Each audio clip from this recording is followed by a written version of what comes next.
I'm Daryl Urbanski, and welcome to the Best Business Podcast.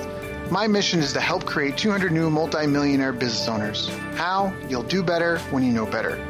In my interviews, you'll hear from self-made millionaires, seven-figure business owners, authors, and world-class experts sharing how they did it so you can too without experiencing the same obstacles they did. Now, if you like this interview, please share it with a friend you think will benefit. They'll appreciate it, and I will as well.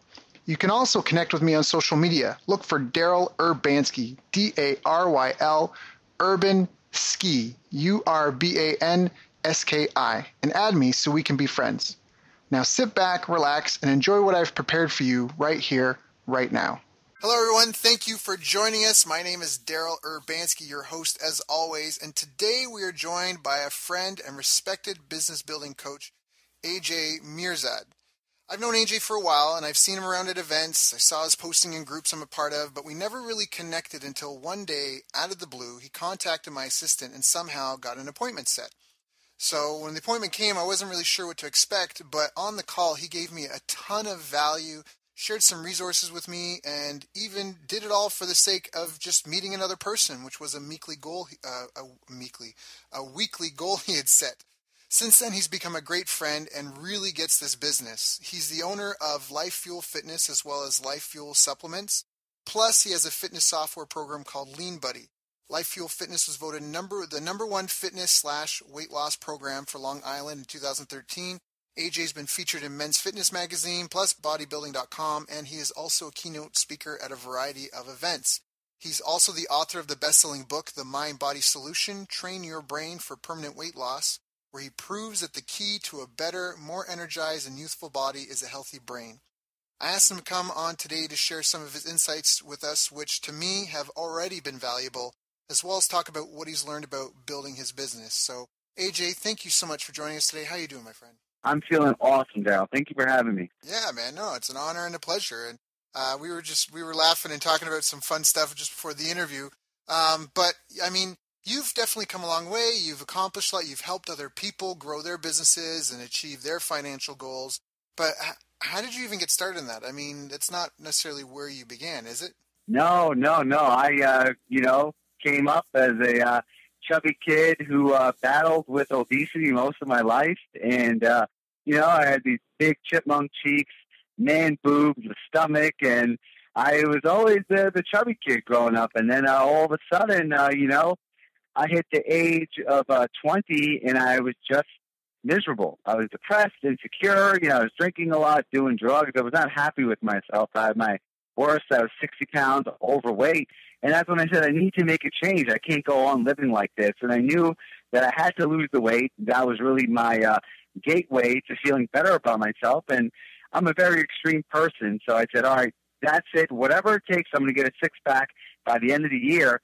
And that's when I just focused everything I could on learning nutrition, exercise. I hired a personal trainer, just got into the world of fitness, and I was able to accomplish a transformation. And when I lost the weight myself, I was like, wow, this is so powerful because now I feel healthier. I feel more confident. I really want to help other people achieve the same transformation. And that's when I started my personal training business. And that's what led me to then grow that and, become a fitness entrepreneur over the years. Got it. Yeah, I mean, that's kind of similar to my background where, I did the personal training thing and then I wanted to get into group training and I had a martial arts school and that's where I really had to cut my teeth on this. And at least for me in my situation, because I picked a niche martial art in a small community, I had to really be on top of my marketing skills. And it was a huge wake-up call for me when you just learn how powerful these skills are. Was that kind of what you noticed? Like, you might not have had the same experience, but for you, is it really, I don't know, like when you had to learn to grow your business and be successful at it and you were getting results and you started helping other people, did it ever hit you like, wow, like this can change lives and have a huge impact on a community, on their families, on a person? Would you agree with that? Have you had any experiences like that? Yeah, absolutely, Daryl. The whole thing is, I guess we always want to heal the pain that we feel ourselves. And for me, it was being overweight, being insecure, lacking confidence. And I said, okay, I need to help people become healthier, become more confident, improve their mindsets. And that's where I got into fitness and transforming. And once I got into a place where, I was able to get out of the pain of being broke and struggling with my business, it's like I want to help other people do the same too. So it's like the ability to, overcome a challenge or an adversity and then feel compelled to help people get out of that setback themselves. That's awesome, man. That's awesome. So then what were some of the greatest challenges that you went through on this journey for yourself and then like personally and then as a business? Sure. I think one of the biggest challenges was in the beginning, I was just fueled by passion, so I lost all this weight, and at first I wasn't even charging people for, the personal training and nutrition advice. I was helping people in my gym. They're like, oh, you lost 60 pounds, like you got a six-pack, like how the hell did you do that? And I said, oh, I did this, I did that. So I was coaching them.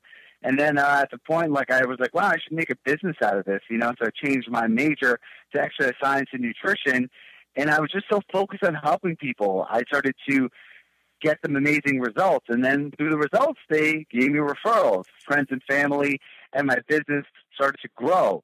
And I was like, wow, this is so cool. I'm doing what I love and helping people get results, so on and so forth. And out of nowhere, the economy just slapped me across the face. And 80% of my clients stopped working out. Mm-hmm. They could not afford to continue personal training. And I didn't have a website. I didn't have any type of marketing strategy.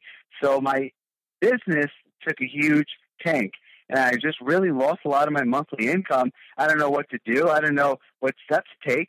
And then that's when a good friend of mine said, hey, there's this guy named Dan Kennedy, and he's this business guru. You ought to check out some of his stuff, And I was all down and out, depressed. And I went online and I read up on Dan Kennedy, and wow, he opened up a whole new world to me, the entire world of direct response marketing. And once I found out about the same extreme mentality that got me to lose 60 pounds of weight in a year, allowed me to immerse myself in the world of direct response marketing. I love that. Yeah, direct response marketing is a beautiful thing. And anyone listening to this call, if you're not aware of what direct response marketing is, you need to go get an education in that fast. How would you explain direct response marketing? Well, there's two types of marketing. There's direct response marketing and brand marketing. Now, brand marketing is like Calvin Klein. Let's say, for example, they put a billboard in Times Square to sell their jeans. They're just selling their brand. It's a billion-dollar company, but there's no actual achievable, testable result to see if that ad with the skinny woman in jeans is actually bringing in customers. Direct response marketing, you can actually track it, test it, tweak it, and find out if it's actually getting you the results. So a good example of direct response marketing is an infomercial. So let's say if an infomercial plays at night for an hour, you could tell at the end of it, there's an action that people have to take, a call to action. So you can measure. So let's say, for example, if it costs, $70,000 to air the infomercial, and by the end of it, you get, let's say, $200,000 worth of sales, then that plays for an hour, it makes $130,000 profit. So you can measure every aspect of it. Then over time, improve it, change the time of the day, change the infomercial, change the offer, everything from the person who called the phone number to order the product to the whole product coming to the person. Every aspect of that is measured and tweaked. Yeah, I love that because that's almost the big defining difference. You can track direct response, whereas branding, that's almost the definition of branding. I mean, I equate branding to being like you want to talk to a girl at a party, and so you just show up wherever she is, but that's all you do. You just sit in the corner, and that's it. And if she ever looks, you just kind of sit there and smile and wave, and that's it. Whereas direct response is all about asking yes or no questions, and then you can count how many yeses you got versus how many no's. And yeah, I love the analogy. Infomercials are great. That's a wonderful place to study it because that's the hardest. They say that's even Dan Kennedy talks about that. He's a great mentor. If anyone here on the call is not familiar with this stuff, a lot of it is phenomenal. But that's one of the hardest selling arenas right there is the TV, because anytime you're not interested, you just click away. So when a lot of people are concerned about being pressure, high pressure sales and all that, I think an infomercial is a great place to study because that's the medium medium that they're in, where if you don't like it, or if you're not interested, or if it's not giving you value, you just click a button and then you go away, right? But meanwhile, infomercials can produce tens of millions of dollars. In fact, I got to meet Greg Renker at an event in Connecticut, and he was, we were talking about, he's done 225 infomercials. They said 200 were failures, 10 Wow. do less than 10 million, 10 do 10 million or less. The other 10 do between 100 million or less, and of the 5, there are 3 that do 100 to 500 million, and he has 2 that do 500 to 750 million. And Wow. that's after like 12 or 15 years of the infomercial business. Oh yeah. Anyway, so it's a great format to study, because it's marketing it's salesmanship and marketing at its best. So, but that's when you see one that's, here today and then gone tomorrow, it's because the vast majority of them don't even break even. Anyways. Yeah, no, that's a very good point, Darryl. It's like if you see an infomercial, or you see an ad, even a television ad, that's recurring over and over and over again, that it's a winner, so it's very good to study that one. Right, yeah. That's a good thing for here in this call too. It's an interesting point to bring this up, because I think there's a massive gap in our society between reality and just award giving, like giving people gold stars and patting them on the back.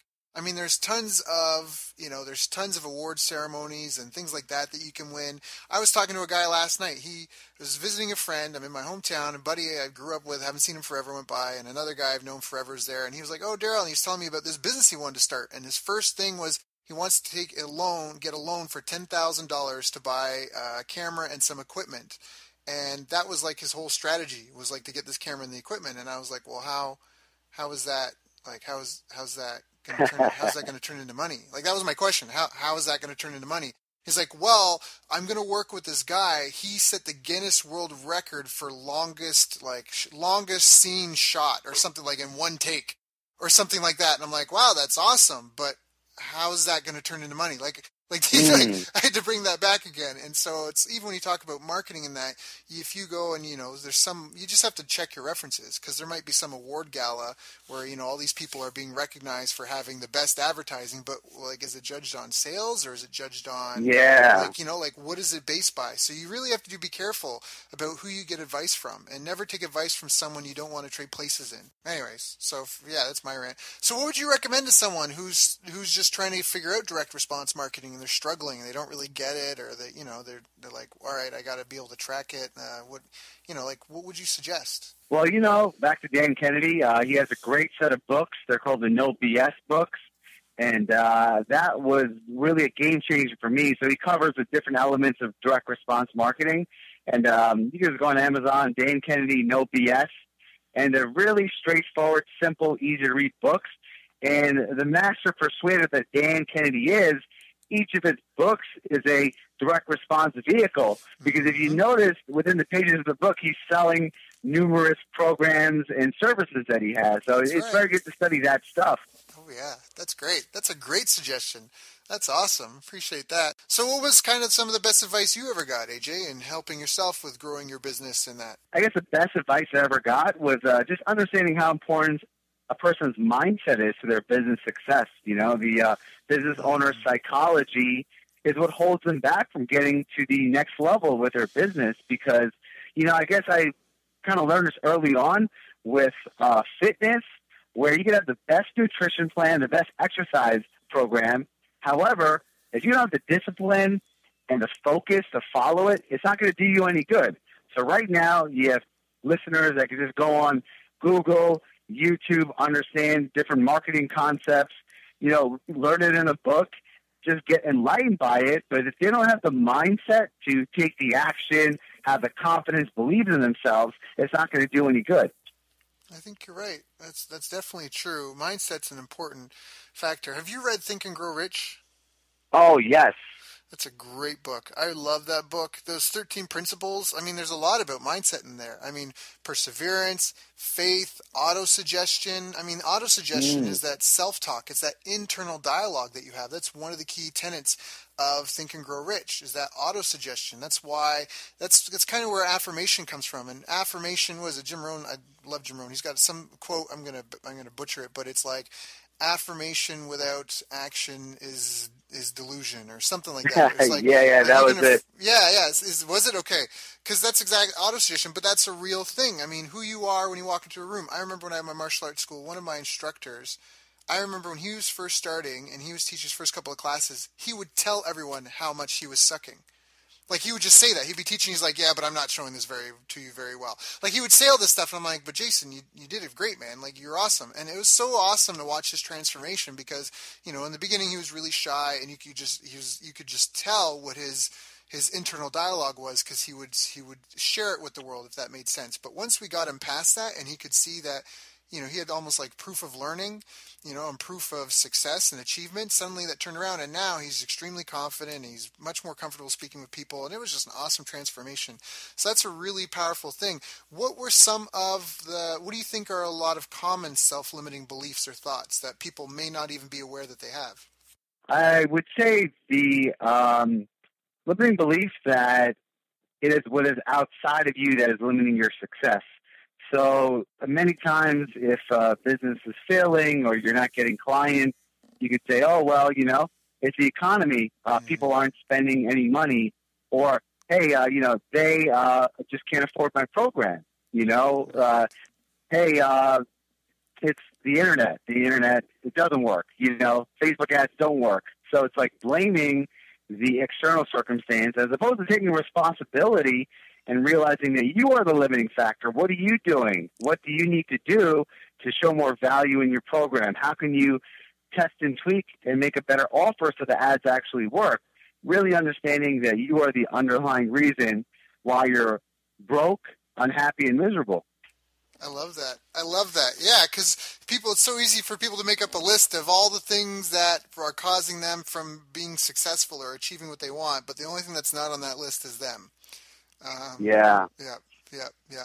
That's awesome. No, I think that's true. And I think that's part of why the power of association is so important, why someone listening into this, why it's important for them to keep listening to these kinds of podcasts and that, because you need to inherit, you need to absorb, and you need to reaffirm the mindset and the beliefs that you have. I mean, people, if you hang around with the wrong crowd, it's infectious. Just like how you can catch a cold from someone, you can catch bad attitudes, beliefs, and opinions. I mean, it happens all the time, every day. I've heard it. I mean, just even like last night. I mean, this guy he was dead certain that buying this camera was going to lead to him. I remember him telling me that he thinks that if he does this right, it was like a $1.2 billion opportunity. You know, wow. I'm like, that's great, but he has but his plan to get there is to get the camera.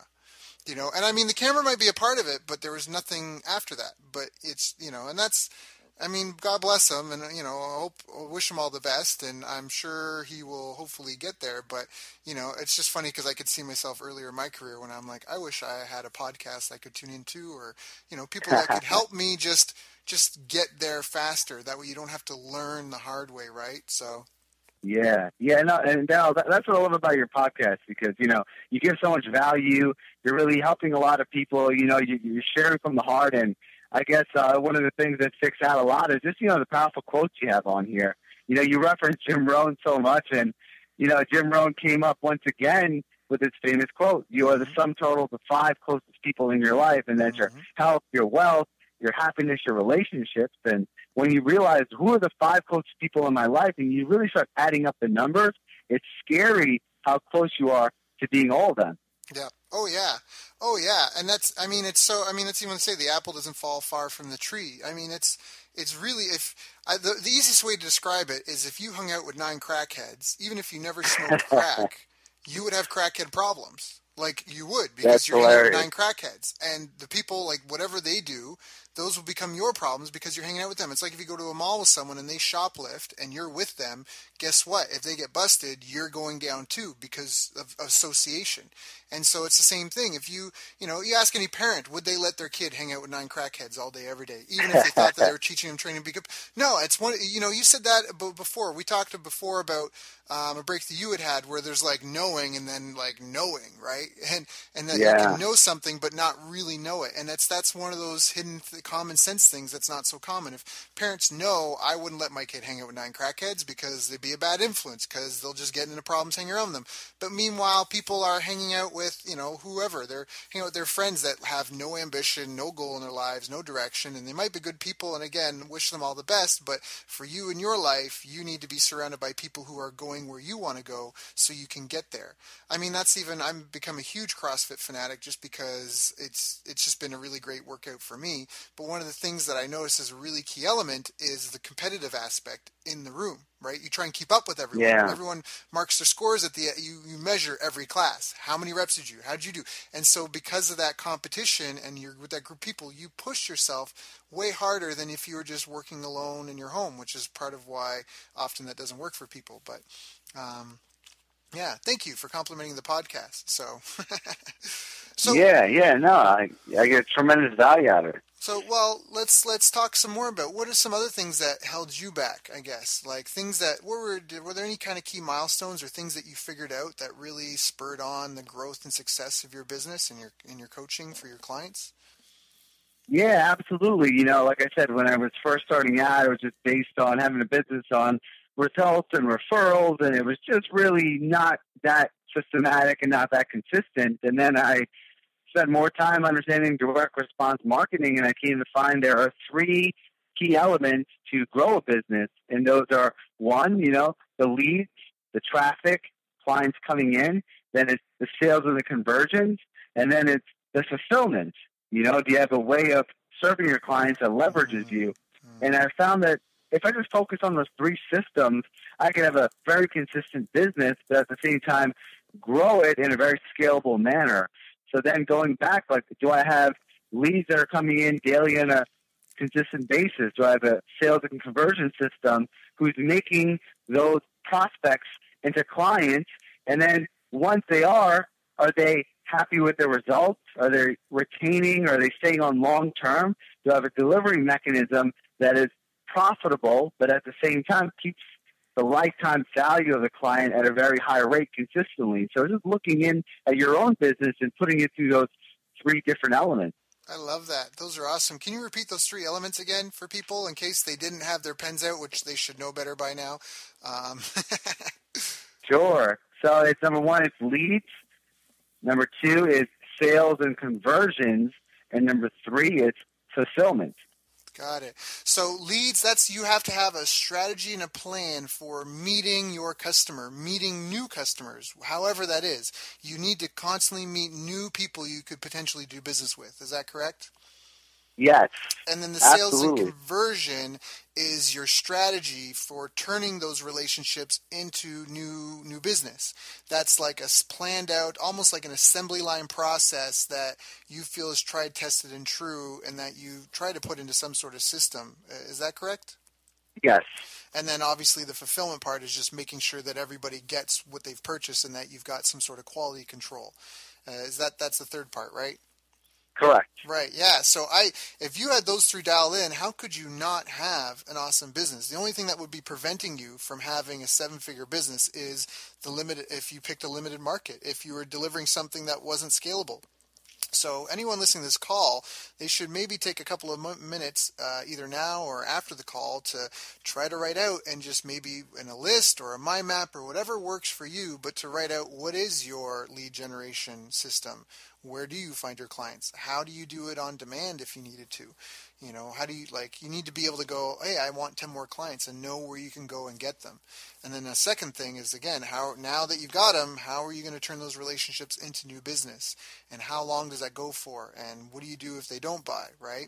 And then the third is, again, delivering on that. Because I love that. Because that, I don't know if I've said this on any other call, but I think this is a really valuable piece of information, and that what a lot of people don't realize is when you buy into a franchise, you're only buying the fulfillment systems. for the most Yeah. part.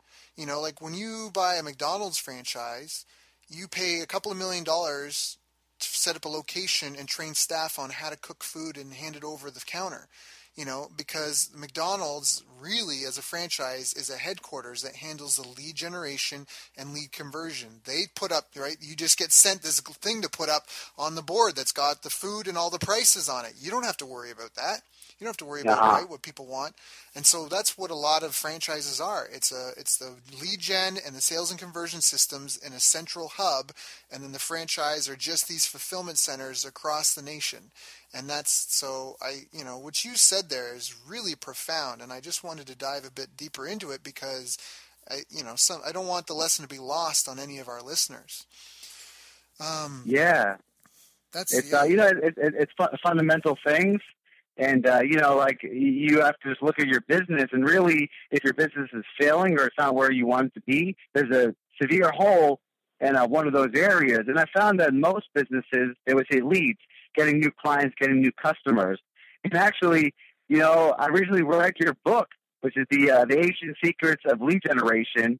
And that was tremendous because I thought I knew like a good amount of ways to get leads, but you enhanced my mind with the amount of possibilities of just getting lead generations in. Thank you, man. I appreciate that. And thank you for playing my book. Yeah, it just came to mind because I'm always looking, because like I said, I want to help other people and help myself. How can I generate more leads? That's really the number one issue of most small businesses. And when you look at different ways, I mean, your book covers a wide variety of different mechanisms to bring in leads online, offline. So, it's pretty robust. Thank you. I appreciate that. And yeah, I mean, that's something I learned from one of my mentors, Ken McCarthy. He had an equation, T plus C equals money, which was traffic plus conversion equals money. And my real revelation on it was I made it T times C equals money, or T times C equals T, which you then times by C, and it just goes on ad infinitum till you make the sale. And that means, and to try to explain that a bit better, if you're like, say you have an ad in the Yellow Pages, so then the traffic are the eyeballs that see that. Conversion is the percent of those eyeballs that will see that ad that will pick up the phone and call you. So now you've got blank number of phone calls, and then however many you convert to appointments is the next part of the equation, and you literally build your funnel and get your numbers in, and you can have exponential growth in your business just by improving those places where you can lose people, which is almost goes back to what you said. Again, trying to expand on what you already said, because you're giving away gold here, but often things can be so simple, people just don't realize it. And that's when you're saying that most people think traffic is their problem. I need more leads, when really, they're not selling the leads that they already have. And so that's the actual problem. They don't need more. Almost everyone you talk to thinks they have a traffic problem, when really most people have a conversion problem. And that is where you can have the most leverage. I mean, if you're selling 1 out of every 10 prospects and you manage to figure out how to sell 2 out of every 10, you just doubled your bottom line. You don't have to change your ad budget. You don't have to change anything. You literally just doubled that. And then if you had 3, there's huge growth there. And so they do work in tandem, but that's the ultimate goal, is just to be able to write a check to get traffic. Whether it's, sure, put this ad in the newspaper, sure, put this ad there, because you have, going back to direct response, another awesome tool you've given our listeners today. When you have an ad, and that ad generates, X amount of leads for every X amount of people who see it, I mean, it's just arithmetic at that point, right? And of course there'll be variance in audiences, but for the most part, if you've got, your ideal audience and you put your ad in front of them, you can almost project to the penny how much money you're going to generate. So yeah, no, I think now you just brought up such a powerful point, because you're talking about numbers and seeing, literally, I think the biggest issue most businesses have is, they're way too emotionally involved into their stories. The stories of why their business is failing, why they're not getting new customers, why they can't break through their income. It's really just like looking at it from a very analytical way. And that's why, you hire a business coach, you join a mastermind to look at things from a bird's eye view. Okay, how many leads are you getting in every month? How many conversions are you making? What's the price point? How many clients are dropping off every month? When you're crystal clear about those numbers in a specific manner, the cost per lead, the lifetime value of your customer. And, it's just simple numbers. So if I'm only getting 10 leads per month, how am I going to grow my business 10 times? I need to generate more leads, but those leads that are coming, like you said, are they converting? Should I increase my price point? Should I lower my price point? Should I change my product or service? And it's like looking at things from just that logical, systematic way, as opposed to saying the economy sucks or the internet sucks or, nobody's buying, people are cheap. Yep. No, you hit the nail on the head. I mean, it's exactly that. And the reason why more people don't realize that is because often they are their business. There's a great interview we did, the 6 Laws of Small Business Success with Brad Martineau. And I love, one of the things that I love, I'm going to look this up very quickly. Hold on. But he reads, he's like, if you look up the definition of entrepreneur, here we go. The definition of entrepreneur, the word from the dictionary, is a person who organizes and operates a business or businesses, taking on greater than normal financial risks in order to do so.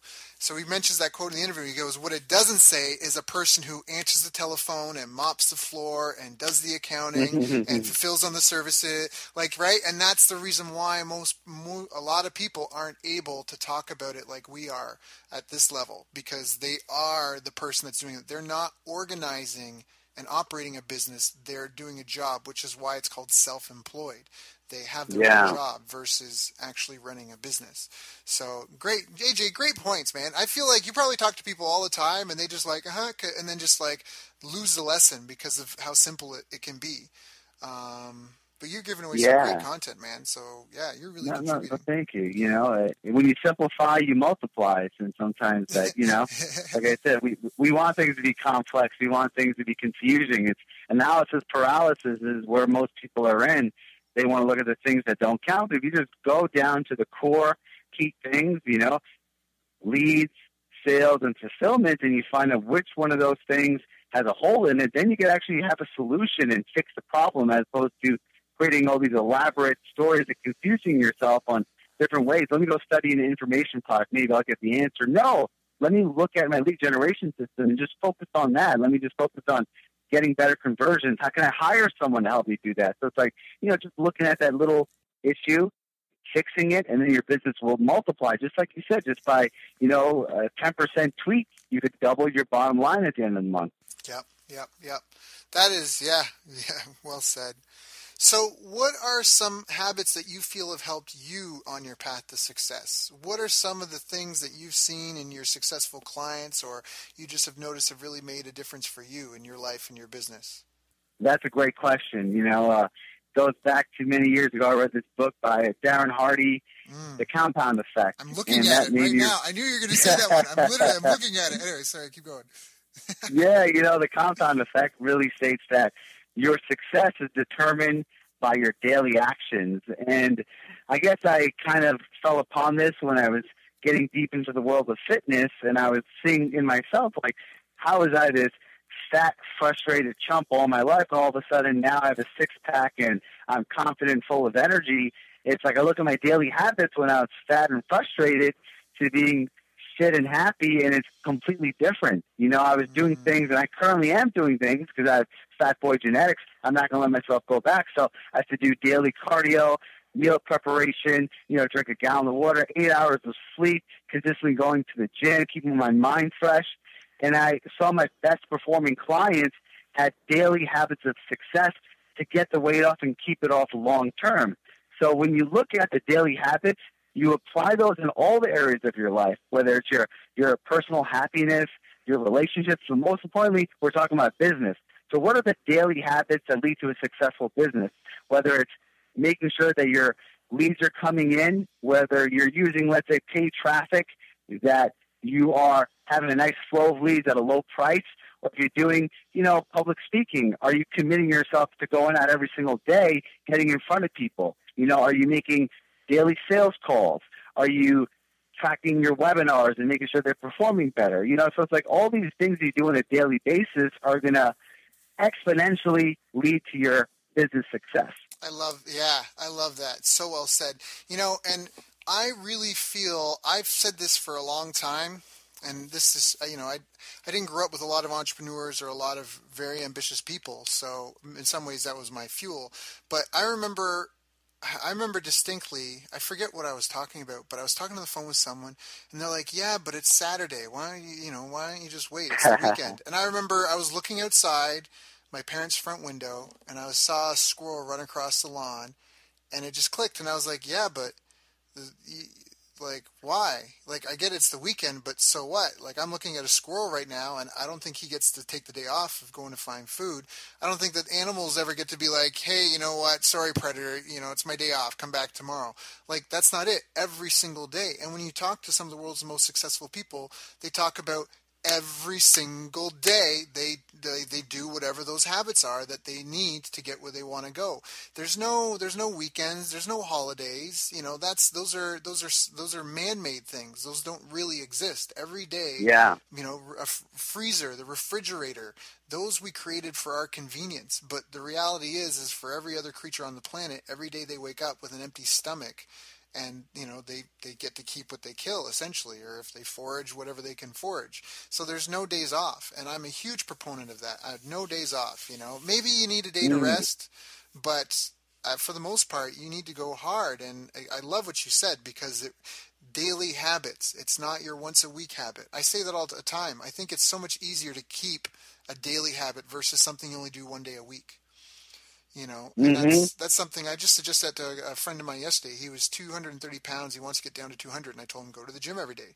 He's like, yeah, but my body can't handle that much exercise. I was like, yeah, but you still need to go to the gym. Like, you need to go every day. You're not going to get there if you go twice a week. You got to go every day and do what you can, and over time you'll be able to do more. It's that simple. So that's an awesome, awesome, awesome suggestion. Can you can you tell what was the title of the book again? The Compound Effect by Darren Hardy. Yeah, Darren's a great guy. He is, when I quote Jim Rohn, I owe that, in fact, actually to him in part. It was a birthday event, and we have a mutual friend, and we went for a hike, and I got to walk with him and talk with him for like an hour. And afterwards, he sent me a bunch of Jim Rohn stuff in the mail, and as a gift. And and that's really where I got to learn Jim Rohn so well. And whatever Jim's got, I'm just gonna I'm not an affiliate. I don't get a single penny, but that is money well invested. Anything Jim Rohn, I know you are too. So he's a grandfather of personal development. I was just listening to an audio program with Tony Robbins, and Tony Robbins was Jim Rohn's, protege. He says he owed Jim Rohn all of his success. Yeah, he actually sold Jim Rohn's programs for about 5 years or so. He was Jim Rohn's top salesman, and everything that Tony Robbins says that he learned in terms of success and personal development, he learned from Jim Rohn. That is huge. That is so, and it doesn't surprise me at all, because it's so. Yeah, anyone who just go listen to his stuff. I mean, honestly, if I could offer you any help, we talked about mindset and that. Jim Rohn is just such a worthwhile investment. I remember even one of the CDs. He's like, you don't need wushu and seagulls and ocean waves. That doesn't work. You just need simple facts, the truth, and just hard work in the right direction. So yeah, that is awesome. So all right. I'm sorry, because like Jim Rohn, you just got me all inspired and everything. Because one thing about him, he has timeless wisdom.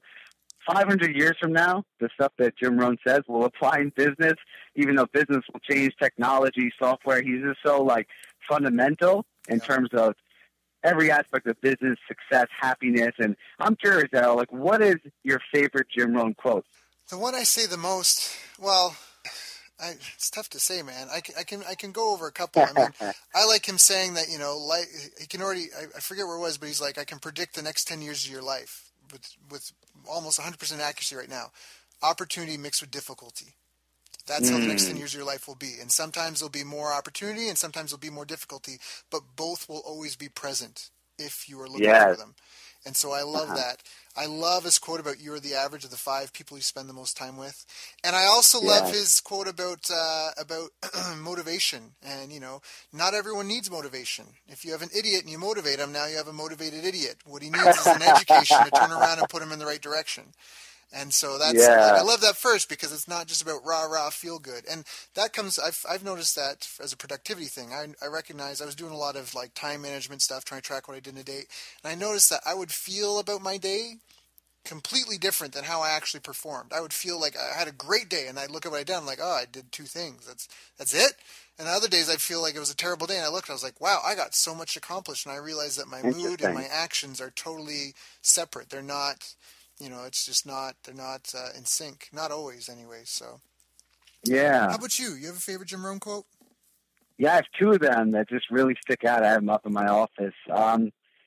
If you work hard on your job, you make a living. If you work hard on yourself, you make a fortune. I love that. Yep. And don't wish it were easier. Wish you were better. Yeah, yeah. That is such that that makes me think of this morning. I thought I was going to go easy at the gym, and then I showed up, and the workout today was called Fight Gone Bad, and I was like, no. And then when I was doing it, I was like, why can't this be easier? And then I remembered that quote, and I literally did. I remembered that quote, and I went, grabbed a sip of water, and I came back, and I crushed it. So that's awesome. Yeah, Nice. great quotes. AJ, awesome. I'm so glad we did this call. I know we talked about it a few times, but we finally made it happen. So, Yeah. is there anything else, like any other tips or tricks or anything that you would wish to impart on the listeners? If like, hey, wherever you are in your business, I don't know, like, what do you got? Anything? Yeah, well, I think that one of the biggest mistakes I made was I asked for help very late in my business. I basically am a huge nerd. I've always been ever since I was a young child. So I love to read. I love to learn. So even when I was learning a lot of the direct response stuff, I was consuming a lot of information products and buying a lot of books and studying. And I was just overwhelmed with information overload, And I was stuck, because it was analysis paralysis. I knew a lot. I knew what to do, but I didn't know how to do it. And the big breakthrough that I had was investing in a business coach. At the time, it was a lot of money. I spent $4,000, but within that first month, I made that $4,000 back in profits, and I multiplied my investment. And ever since I hired a business coach, I had a mentor. I've invested a lot in my own personal education. Just like Jim Rohn says, if you invest in yourself, you make a fortune. Mm-hmm. My last big investment, I paid $25,000 to be in a mastermind for 1 year, but that has paid off tenfold. And I've come to realize that, yes, we have the answers and we know what to do generally, but same thing why people get personal trainers. It's the accountability, it's the ability to look at your business from a logical point of view, not an emotional point of view, to guide you to hire a person who's been where you want to be. So this is giving you the fast track. So I'm willing to pay $20,000 so I could go 5 years into the future, as opposed to doing things slowly and trying to learn it myself. So I'm a big believer in hiring coaches and mentors to help you grow your business. Yeah, I think that's right. I mean, let's talk about that for a second, because I think it's an important thing. First of all, if anyone that gets my emails, they should see a quote there from Eric Schmidt, the CEO of Google, where he's like, yeah, I have a coach. Everyone should have a coach. Everyone needs a coach. Because Michael Jordan. Right. No one has won a gold medal at the Olympics, and no one has done anything to any great... In fact, none of us learned how to ride a bike or tie our shoes ourselves. Somebody had to show us first almost everything that we've done. And so coaching is huge. Mentorship is huge. You need a coach. Again, same thing. If no one's been able to go and win a gold medal after being isolated in a garage and, doing their thing themselves, what makes you think you're any more, any different, any more special than the rest of us? You're not. And Yeah. I think that that's important. And then there needs to be a clear distinction that just throwing money at a coach doesn't solve it. You have to be committed. It's almost like a personal training program. Just because you hire a personal trainer doesn't guarantee you're going to get the results if you cancel every other appointment. You have to make sure that when you do it, that you commit to it, because otherwise, like, perseverance is a quintessential ingredient to success in anything. I mean, if you don't persevere, there's just nothing to it, right? I mean, it's essentially just giving up. So, no, I think that's right. I think that's huge. I think that's important, because especially so many of us are so close to it, you need that outside perspective, especially if it's something like your business or something that you're emotional about, or you're just, you're tied to. So, yeah, that's a great tip. So, Yeah. AJ, what are you working on now? So you've hired coaches and you've dropped this money on the mastermind. You've got all this training and direction. It's helping you implement in your business and helping you get where you're going. And so what are you working on then? What are you excited about? What's tickling your fancy these days? Within the moment, I'm extremely excited about my second book. I'm really been working on it a lot as of late. And it's a lot of what we spoke about today, on your podcast, about having daily habits, about investing in yourself, about looking at life through a very logical and calculated way as opposed to being emotional and telling yourself stories. And, it's been just a product of my passion because I came from, like I said, a challenging upbringing. I was overweight. I grew up poor, and I just had a lot of limiting beliefs, a lot of insecurities. I lacked a lot of confidence. And over time, I was able to turn those around and improve my life in a dramatic way. And it was all these mentors, all these coaches, these, great conversations that you and I have that make me realize, like, wow, we're not so limited to being in our own place. There's a way to become better. There's a world of possibilities. We're not stuck where we are. So I'm really excited about getting that book out and helping people with the lessons that I've learned in my journey. That's awesome. That's awesome. So how do people reach out to you? How do they connect with you? How do they become involved or become a part? Or are you looking for that right now with your book? I mean, yeah, absolutely. Yeah. Thank you, Daryl. Because I'm always open to getting different people's perspectives. I love to hear what people think of, my writing, my content, and everything I do. I'm very open to it because, surveying and getting feedback is extremely important. So, yeah, I'm very active on Facebook. You can add me on there, Facebook.com/AJ Fit, AJFIT. And, I will send you parts of my book, and I would love to get your insights on it. But also, any of the stuff that we covered today, I would love to help you out with it. Your fitness, you need some business tips here and there. I'm just very open because I'm a big believer in giving without asking for return. I love the act of abundance because you pay it forward. There are many people along my life, they gave me a tip, they gave me, some advice, and that changed my life. It changed the way that I looked at myself. So I'm all about spreading that love back out to the world. And I can really attest to that because that's even how we met. Like, you just looked me up and set up an appointment. In the call, I was like, so what were you talking to? Like, I was in my head, I was like, did you want to buy something? Did you want to try and sell me something? Did you want to talk about something? You're like, hey, man, I just wanted to figure out who you were and just kind of connect. And I was like, okay. And then we talked, and at the end, you sent me all these resources that were timely, and I needed them at the time. So it was just you. I can attest that you really, really do that. And a lot of people talk the talk, but they don't walk the walk. But you definitely do that. You definitely are into helping out others, and you've just proven to be just a good person, a good friend. And I'm just glad that we came on the call today. Even today, you gave a ton of value. And anytime you said something and I didn't know if people would catch it, I made sure that we dove deep into it because there was a lot of value that you had to offer. And just thank you again for sharing that with us today. Oh, my pleasure, Dal. Like I said, it's having an abundance mindset. There's more than enough to go around, and the more you embody that and you act from those principles on a daily basis, the more that comes back to you. I mean, like, look at you. It's the same thing, during our conversations, you share so much, you're so transparent, and you're so helpful. But even this podcast, you're not making a single penny off of this, and the amount of time, effort, and energy you put in to add this much value out to the world, it shows that you are a person of honor, and I commend you on that. Thanks, man. I appreciate that. I think a lot of us, if we really dig down into our deepest hearts, secrets of secrets, we all just want to be valuable to the world and find a place where we belong and make the world better by being there. And I think that ultimately, I think that's kind of what everyone wants. We just want to be able to live our lives. I mean, I don't think anyone's necessarily made happy by having millions of dollars in the bank account they can't touch. They're made happy by the security of knowing that they have whatever they need if they need it. Right. And that's something that that's a whole another can of worms I'm not going to open, but I think that's kind of what we all want. And so this literally is my attempt for that. I mean, that's how the podcast even got started, is after I helped my first client make over $1 million. I was having coffee with a friend and talking about it. And he was like, Daryl, if I could talk to the people like you have access to, and I could get their insights and learn their wisdom, I'd be generating over $1 million in my business. And that's when I was like, well, why don't you? And so that's literally what this podcast has been. I've been very fortunate fortunate to meet a lot of people with million-dollar businesses, or they're millionaires, or they're world champions, or Olympic athletes, and I've just been able to learn from them. And so this is just an opportunity for people to just sit down and meet people in my network and get to share and sit in on these conversations.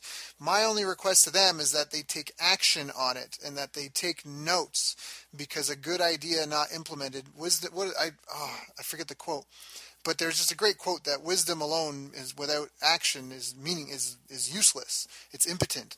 You need to take action. And that's why every time at this podcast, I want people to make a list of what were your 3 ahas? What are you going to do this week based on them? And what can you assign to someone else? Because that goes back to that quote on entrepreneurship, that an entrepreneur is a person who organizes and operates a business or businesses.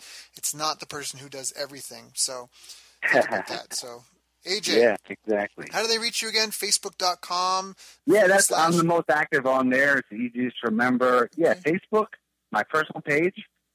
Right. Facebook.com /AJ Fit. AJ, F as in Frank, I-T. There we go. All right. So Facebook.com /AJ Fit. Definitely reach out if you have any questions. Talk to him. Make friends with him. He's a good guy to know, and can definitely help grow your business. AJ, thank you so much for joining me on the call today. I really appreciate you, my friend. Thank you, Darryl. It was an honor to be on your show. You've reached the end of our interview. Now, first, let me thank you for listening. I appreciate and respect you more than you'll ever know. And now I'd like to ask you a couple of questions. First, what 3 lessons did you just learn? What 3 aha moments just jumped out at you? Second, what can you implement for yourself and your business in the next 24 hours? Third, what can you give to someone else to help you with, or give them to just do it for you? Whatever it is, remember, taking action is the secret sauce to results. Now, if you think this interview would be helpful for a friend, please give them a link to it. It'll help them and it'll help me too. I'd also like to invite you to help me find out more about the challenges you're facing, your dreams, your goals, and how I can help you overcome what's holding you back. We both do better when we know better, and your success is my success. So please reach out and interact. You can visit our website, bestbusinesscoach.ca for Canada or California, where I'm from and where I'm living. You're welcome to also try out one of our paid programs. You can find us on YouTube, Facebook, and pretty much every other social media channel you can think of. You should also subscribe to the podcast, and if you're enjoying them, please leave us a nice review. It really helps. That's all for now. Once again, thank you. Take care of yourself, and remember, the world needs the best business you can build. And I believe in you.